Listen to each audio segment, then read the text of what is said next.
Hi, I'm Rachel. And I'm Bianca, and we're here to talk about horse racing.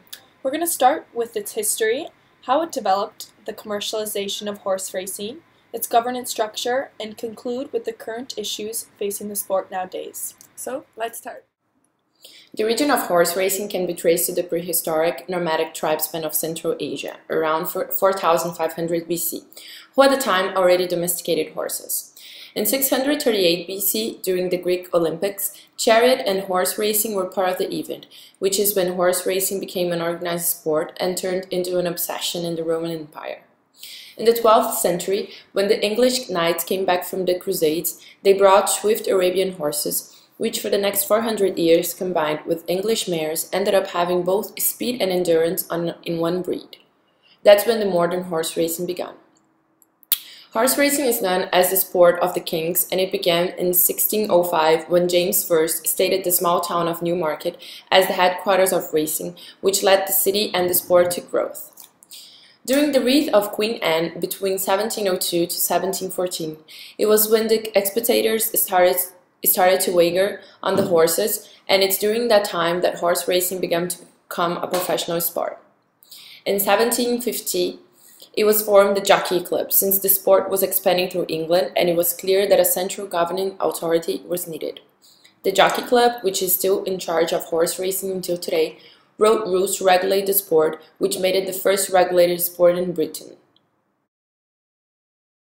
In 1791, the Jockey Club started monitoring the breeding of racehorses, tracing the pedigree of every racehorse in England.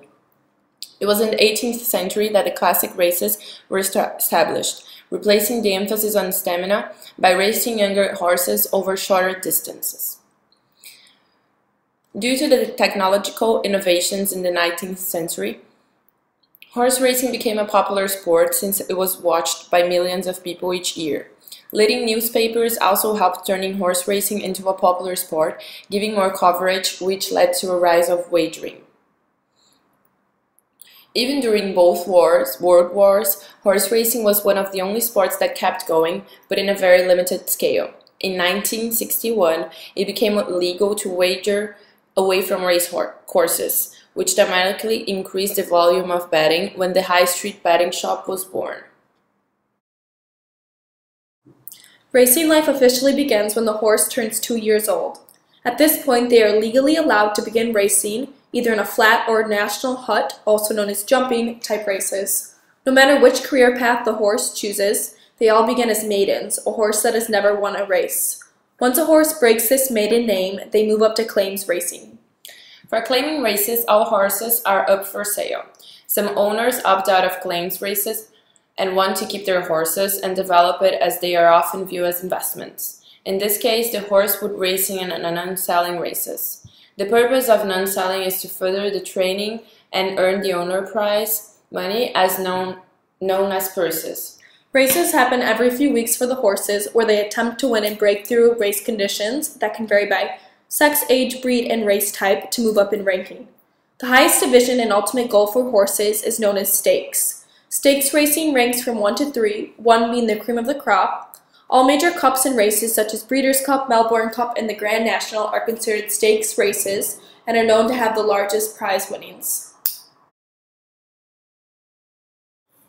The overseeing body of all horse racing is done by the IFHA, International Federation of Horse Racing Authorities. This body unites all the main horse racing authorities from 59 different countries. According to IFHA, their overall mission is to protect the integrity of horse racing and select the best horse to improve the quality of breeding. This is accomplished through mediation between member countries. They work to set a standard on breeding, racing, and betting, provide protection for all observing and participating parties, and overall guarantee all races are fair.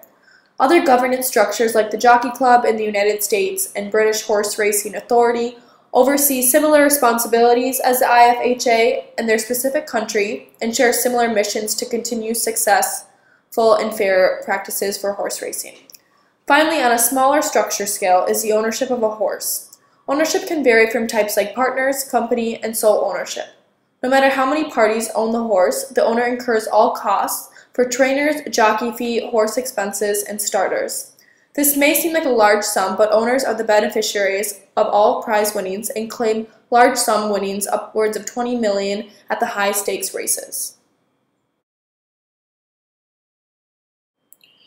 Horse racing gains a majority of its revenue through sponsorship, broadcasting, and betting.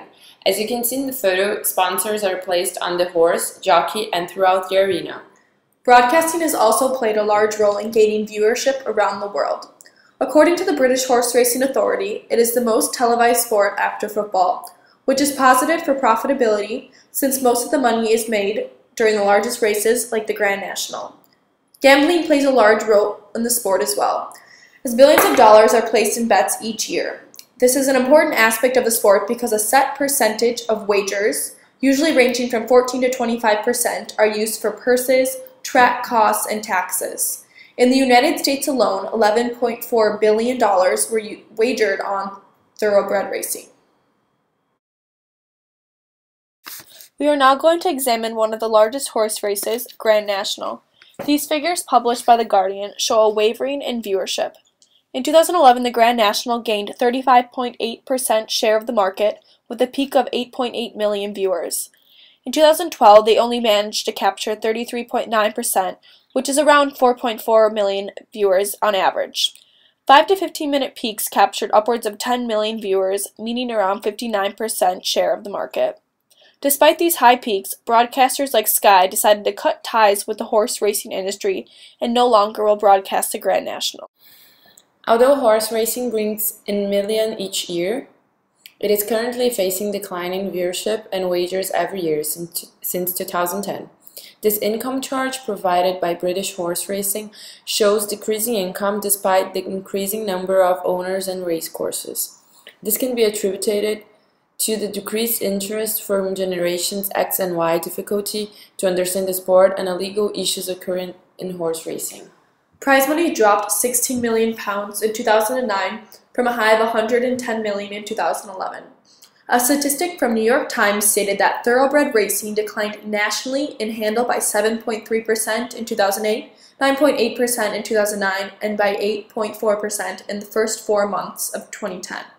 We will go more in depth how current issues in horse racing may be contributing to its economic dip.